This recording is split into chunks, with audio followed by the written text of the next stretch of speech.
My name is Ahamad Mayush. I am from Iraqi country. This patient of ours, Ahamad Mayush, he came from Iraq. His story was very peculiar. 20 years ago, when the war was going on between the US and Iraq, he was basically an engineer in the army, and he was shot in the face, point blank.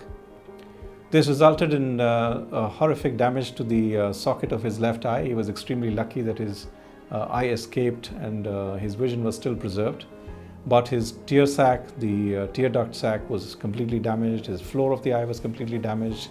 His left side of the facial nerve was actually damaged because of the gunshot, and because of which he could not smile. Before I was many problems in my face, my eyes and my joke and my smile. When I doing surgery now, Dr. Sunil, I better more than for my smile and repaired my holding eye, and I feeling more better. In order to make a perfect plan, what we did is we did a CT scan with thin slices, and we got an accurate anatomical 3D printed model of his face. Now this is a very delicate operation because this guy has good vision.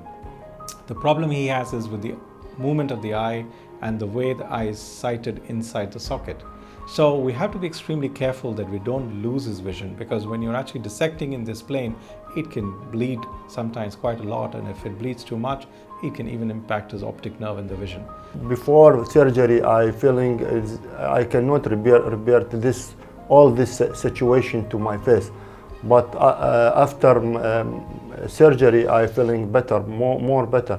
And the bone graft was then crafted on top of the 3D model, and that was actually then inserted accurately and plated with titanium plates and screws. Thank you to Dr. Sunil and Max Hospital.